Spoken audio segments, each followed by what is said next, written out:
I honestly don't know. I think that people, because she just dropped a record again, and she's Beyonce, she's a powerhouse of a brand, and anytime she drops something, it automatically resurfaces anything great that she's done.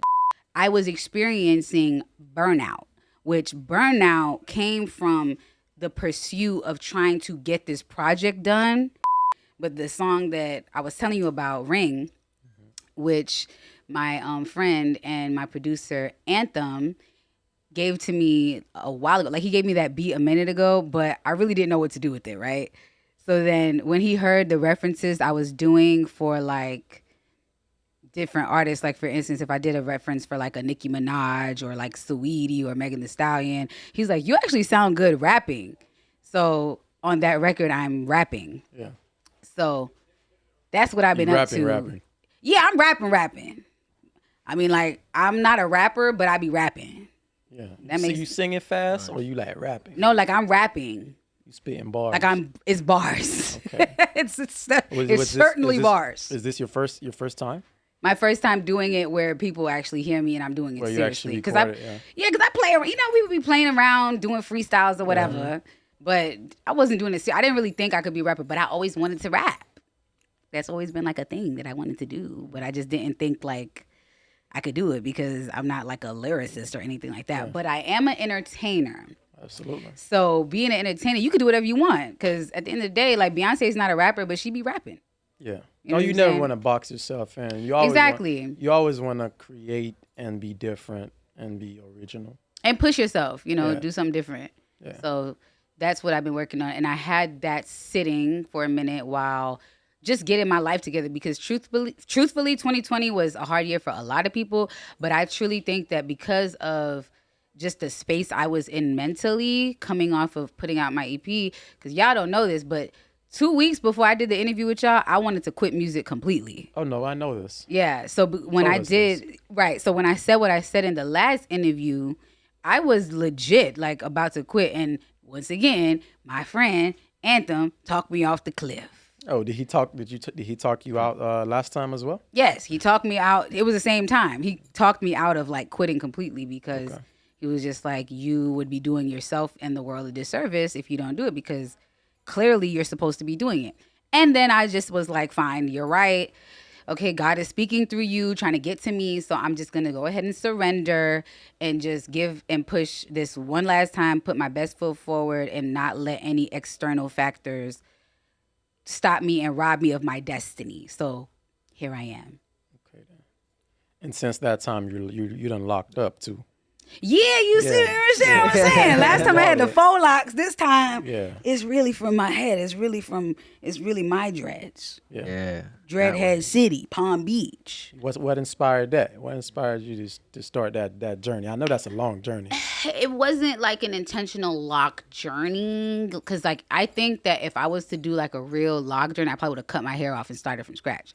What I did was I was just getting fed up because my afro wasn't growing the way that I needed it to grow. And that's a whole nother podcast, because it's like beauty secrets and things like that. No matter how much castor oil I put in my head, it just would break in the middle. So I was like, you know what? It's either I cut my hair off or I lock it up. Mm-hmm. And I was wearing wigs at the time, and my sister was like, just start your locks. You're wearing wigs anyway, so you might as well just like let it start locking underneath. And I'm like, you know what? You right. And if I don't like it, I just chop it off. Right? It's just here. To lose. You ain't got nothing. Yeah, you ain't got nothing to lose. It's here. It grows back. So here we are. Okay. Yeah. So how is that process work with locking it under the weave? Like, well, it locks. Your hair is like, I started my locks with single strand twists, right? Okay. So you have the single strand twist, and then they're like locking. So you wash your hair still, but at first you can't wash your hair for like the first couple weeks or months, depending on your texture, because you don't want it to fall out of the form. Okay. You're trying to make it lock. It locks because you're not touching it, you're not combing it, you're not making it soft, you're not putting a bunch of water on it. So after that, it locked. And my hair, she had to insta lock the roots, because my hair is very unruly. It was growing out of the dreads. Like it was starting to lock, and it would the new growth would start its own afro on top of my lock. You was about to have wicks. Yeah. I love certain wigs, but Yeah. at the time I wasn't on wig life because I was still wearing wigs. I wasn't wig, I was wig life. Yeah. You know what I'm saying? It was wig life, not wig Wig life. life. You feel me? I wasn't there yet. Okay. You know what else I expect? I expect a lot of music to have been locking up throughout that time, because that's a long. Even though you don't have them released yet, I feel like, well, have you been creating a lot though? No, I haven't been creating a lot. Truthfully, I mean, it sounds real good to say yes, I've been creating a lot, but I have not been creating a lot. I was really trying to get myself back in the environment of creating. Okay. Because what had happened was I was experiencing burnout, which burnout came from the pursuit of trying to get this project done. And then on the home stretch, I was having a lot of challenges with the people I was doing the work with. And with it going the way that it was going, I just didn't want to be bothered anymore. So finally, when I got talked off the ledge, I had to kind of like force myself back into the environment. And that's actually how I got to the Songwrite Club. Because I just wanted to go and sit and be in a studio. I didn't even want to do anything. I just wanted to be around it again, because I recognized that if I didn't get myself back in the environment, I was going to just let myself not create. Yeah. That's a very smart recognition. Yeah. So gratefully, I was somewhat, inspired to do my own music by doing other people's music. Mm-hmm.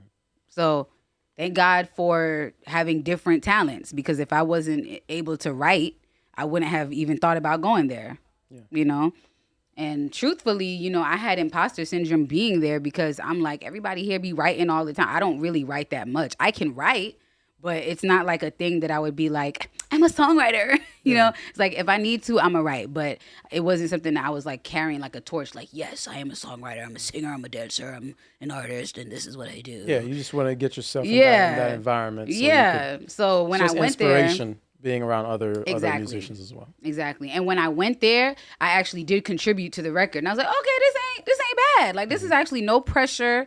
I didn't have no anxiety. I didn't have no doubt.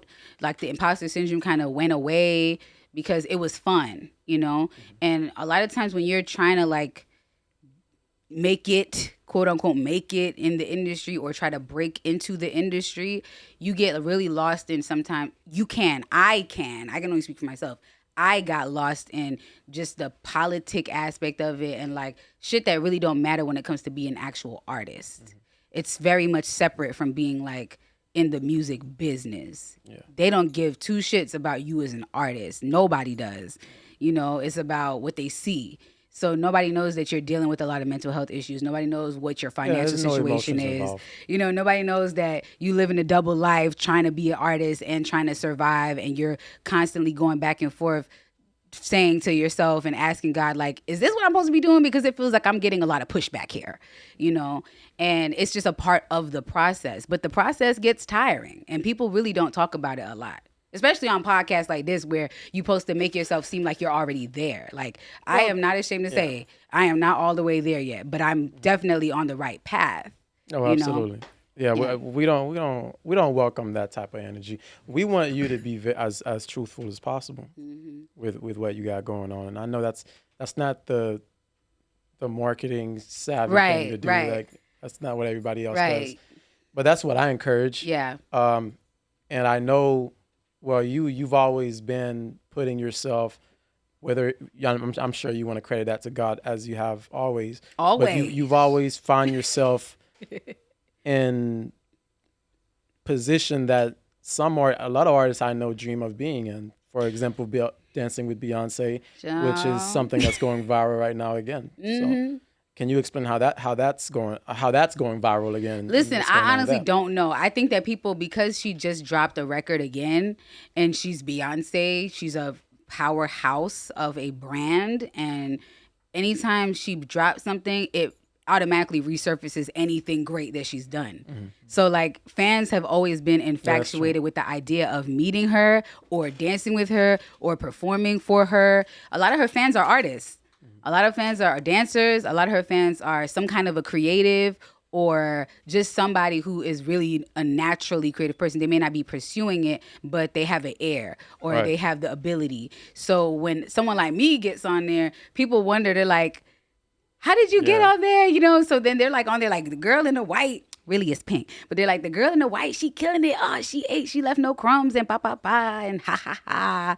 And I'm just like, okay, this is going viral because these are people who either haven't seen it yet or because they're seeing it for the second or third time and it's giving them the same feeling again. Yeah. So let me just roll with it because it's going viral on a different platform. Before, it went viral on like Instagram because at the time Instagram was like the number one, the biggest, booming and everything like that. Then it kind of went viral on like Facebook, but Facebook is like a different generation. You know what I'm saying? Now it's going viral on TikTok and Twitter because people are sharing the clip that says, remember when Beyonce brought up 2 fans? And they're sharing that TikTok to Twitter.